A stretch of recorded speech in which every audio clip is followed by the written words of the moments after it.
Volcano at Yellowstone National Park.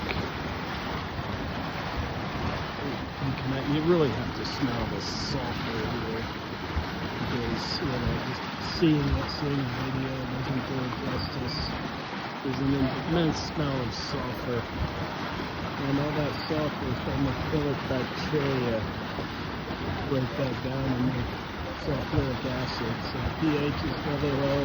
The temperature of that water, that's boiling water with a lot of mud, you don't want to swim in there. Stay out. Don't be a tour around, kids.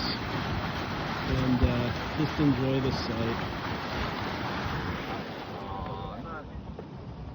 路那边也有一个。